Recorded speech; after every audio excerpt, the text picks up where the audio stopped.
Hey guys, welcome back to the channel, welcome back to another research focused video, and today I'm going to be talking about the pros and cons of doing a master's before a PhD, because now in modern day science it is not essential to have a master's before a PhD. I wanted to break down the reasons why some people still do it, but also the reasons why people avoid doing one just before they do a PhD. So without further ado, let's get into it. So back in the 1980s, when life was difficult, when research was hard, people had to do so many things. And one of them was actually doing a master's before a PhD. It was generally mandated, it was one of the criterias. And for some PhDs now, in terms of scholarships, they do still mandate a person to have a master's. But generally, across the board, you can say this decade, as of 2000 perhaps, it's not as well recognized. And you will see even from 2010 onwards, more and more people are doing PhDs without having a master's. And I was one of them. I did not do a master's before my PhD.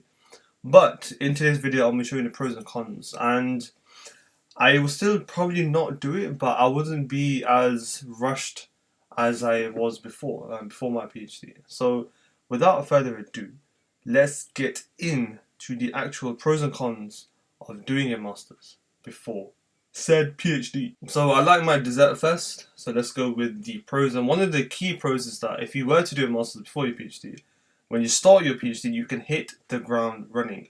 So being more accustomed to the research because you might have done some already in your master's, you might have done some techniques already that you can start to get cracking on with. You're well versed in doing a literature review, understanding how to find articles, how to understand techniques. So you're not naive to the whole research world, and you can genuinely hit the ground running. And I've seen when I was doing my PhD, I had people who were doing a master's, and I could already tell that they were ready to do a PhD there and then, let alone wait for them to finish their masters and do one. So it genuinely allows you to hit the ground running in all departments, whether you're doing lab based, whether you're doing a qualitative work. It also helps your brain to be geared towards research, so you're not clueless about, okay, how do I go about doing this? You can actually hit the ground running.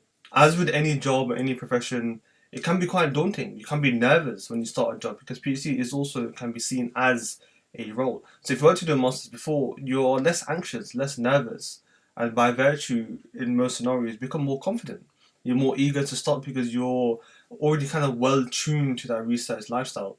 And generally, a lot of masters is actually quite intense. So when you start a PhD, you can kind of more enjoy settling in as opposed to being naturally anxious and nervous. And don't get me wrong, even if you do a master's and you do 10, you'll still be nervous before you start a PhD, but I do believe you'll be less nervous as opposed to not doing a master's. Another key thing is that it is another professionally accredited and academic qualification. You know, having a master's is not a bad thing, and having an extra qualification is always going to be a bonus, especially if you're looking to develop yourself in your career as an academic or in industry. Having a master's is still a very needed, well recognized, and well appreciated qualification to have. So doing one before your PhD is a bonus. And lastly, in terms of the pros, one thing that's really important is that you may not like research as much as you thought before you started the masters. So you can finish, grab a qualification as I just mentioned, but it allows you or prevents you from then jumping into a PhD and then failing kind of halfway, jumping out. Many people who are starting a PhD, they haven't been in the research world yet because they haven't done a master's, and then they drop out 2 years later or 3 years later when they probably are too deep in. So a given master's gives you that taster. Now again, as much as I'm biased towards research, there are people who may not like doing it. So a master's gives you kind of that short-term exposure and the qualification, but doesn't mean then you have to jump into that 3-4 year marathon of doing a PhD. So for those who are unsure of doing research, you know, you can do a master's, you get a qualification, you get more network, more experience to go into other roles as well, and you have the option to say, okay, I actually like research, or this is probably not for me, I can stop here. So now we are on to the cons, and one of the biggest drawbacks of doing a master's, in my opinion, is the cost. Now, for many PhDs, you can be fully funded, which means you don't pay anything. There's no loan you have to pay for either. It is a scholarship. But you don't get that much funding for when you do a master's, whether it's a 1 year or 2 year. They're not as well funded as a PhD. So generally, most people end up paying for the masters, or they pay for some offer or discount that university has provided. So a cost can be up towards a £3,000-4,000, even if more, depending on which university or where you are in the world. A master's can be quite a lot. So you have to factor that in if you're thinking of going into further studies, like a PhD, or you want to go into another qualification that requires a master's as a springboard to develop better jobs. Factor in the mind that with a master's, if you are going to be doing a PhD as well, you can save a lot of money by kind of bypassing it, as I did and many other people are doing right now, if cost is a factor. And if you're kind of well sure of doing a PhD, again, as mentioned in previous videos, go do work experiences if you are unsure. You don't have to do a master's just for work experience, because there's quite a lot of money to pay just for work experience. But yeah, cost is a huge factor in terms of drawbacks of doing a master's before a PhD. Another con is unfortunately the time. You have to take another year of study before you do a PhD or anything else.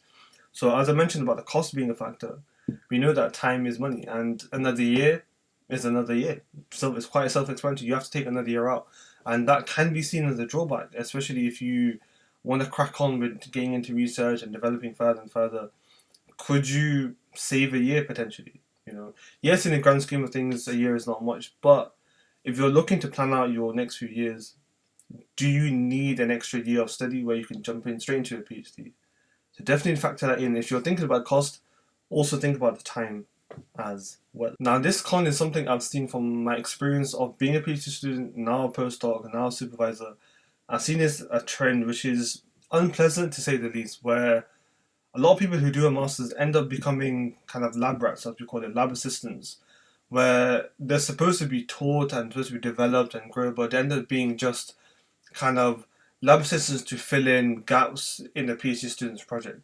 Now, yes, a PhD student can work with a master student, develop them, teach them, but sometimes they don't get a consistent project, or they don't get a nice, very well-rounded research master's project because it doesn't fit in with what the PhD student wants or what that research group wants. So masters end up becoming kind of like a filler for, okay, you can get that work done, you get that work done, and then they have kind of like a hodgepodge batched up project that becomes a master's, and it's not well rounded as it should have been. Being more exposed to other techniques is what I feel a master's should be also about. Being more involved in other things, you having a say in what you want to do as well. I know PhD becomes more independent, but there should be some kind of remit of independency within the master's towards the end, especially if you're doing that a master's by research, which is predominantly a research project. But for those who are doing a taught master's, you do have a research project at the end, and you should have some kind of power to say that, look, I'm interested in this. I'm paying for this master's as well. To keep in mind that many people are paying and then they're not entitled for the recognition that they should do and should be treated as a master's student. They're going to be treated as a lab assistant or a lab rat, where they're filling in research for somebody else, and that's something that should not be the case for somebody who's doing a master's. So that's a little breakdown of the pros and cons of doing a master's before a PhD. I hope that kind of answers some of the questions you may have. If you are somebody who's looking to going into research, if you're finishing your undergrad or if you're an undergraduate student right now, again, if you've got any questions or you want to get more further advice, comment down in the comment section below. You can find me on Instagram. You can DM me there at aamir.phd, or you can email me at aamir@researchtribe.org if you've got some more kind of detailed queries. Whichever one you want to use, feel free. I'll be more than happy to help you out. And in any case, if you enjoyed this video and you want some more, do subscribe to the channel. As you can see over here, click that post notification bell so you don't miss out future videos, because I will be now publishing 3 videos a week. We've got our first installment of Tech Tuesday coming this Tuesday, so do stay tuned for that, and if you don't want to miss it, click that post notification bell. But in any case, I shall see you soon. Take care.